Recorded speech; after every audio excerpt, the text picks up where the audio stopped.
Hammaga salom, sizlar bilan Ryzen.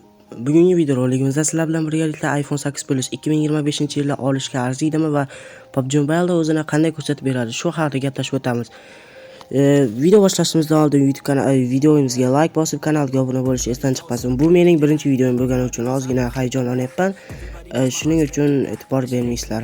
Video boshlanishidan oldin Jasurning kanaliga obuna bo'lib qo'yishingizni iltimos qilib qolaman. Bu bolaning maqsadi Instagramda 100 ta obunachi yig'ish.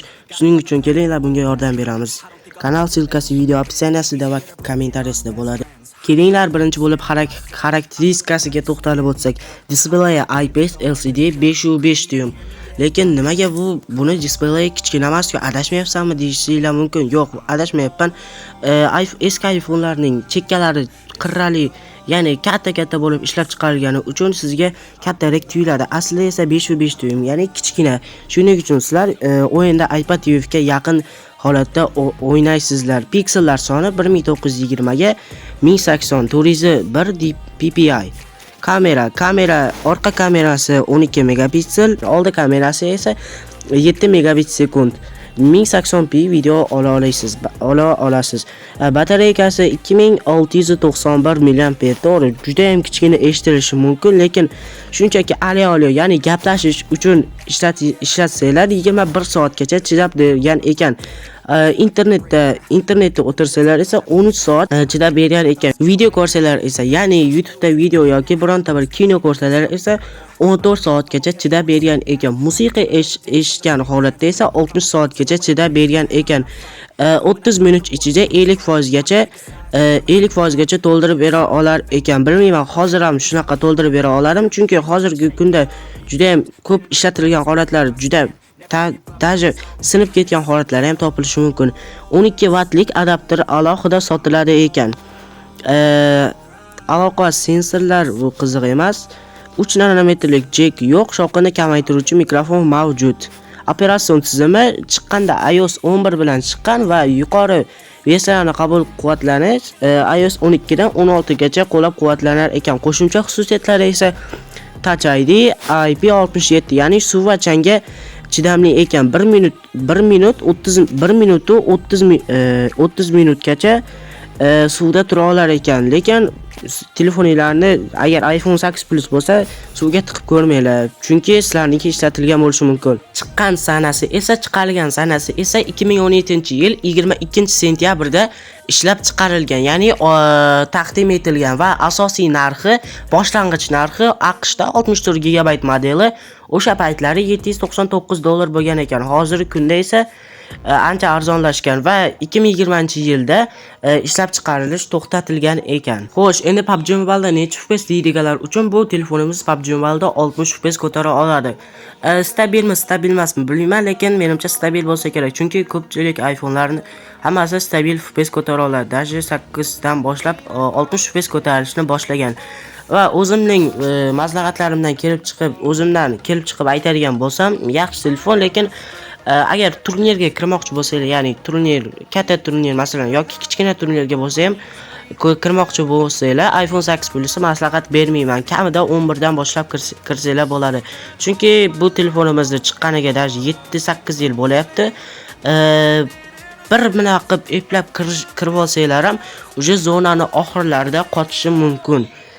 Zonani oxirlarida ham, zonani boshlarida ham yoki oddiylarga bir ikkita squad kelsa qotib qolishi mumkin. Shuning uchun turnir uchun maslahat bermayman. Shunchaki o'rtog'inglar bilan birga bir o'ynash yoki shunchaki o'rtog'inglar bilan tanishinglar bilan klassika, shu public, oddiy Erangel Livik o'ynasanglar bo'ladi, lekin turnir, hattoki TDM turnirga maslahat bermayman.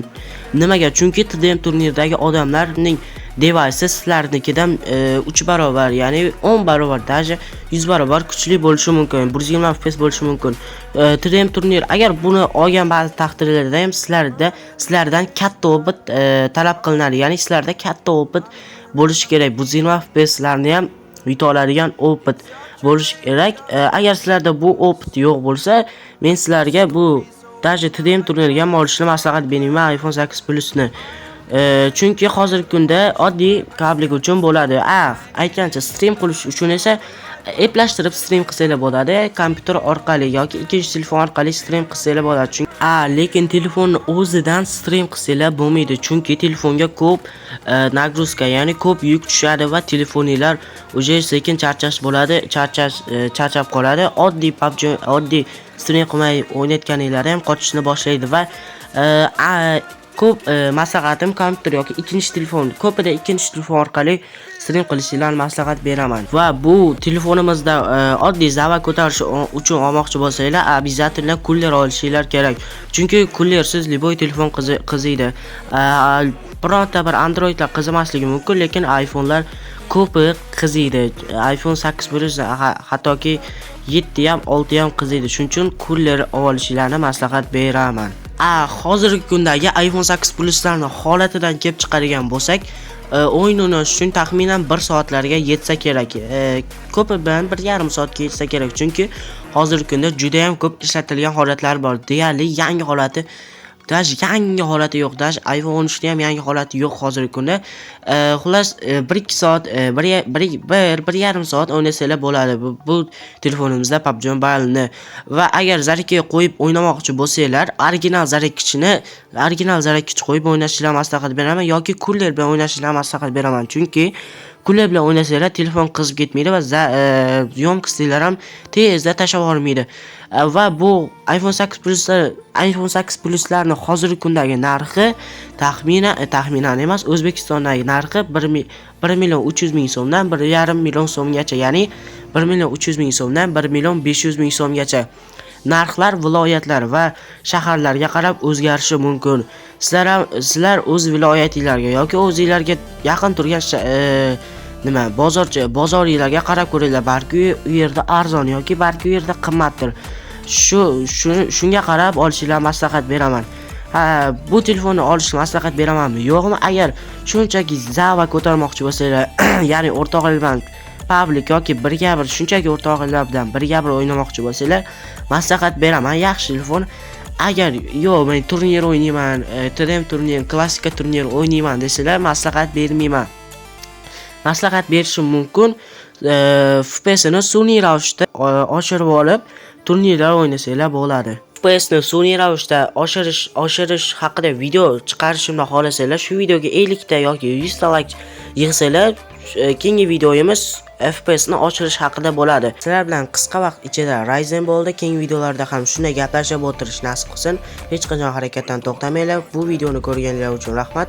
Hammaga rahmat, hammaga xayr, ko'rishguncha.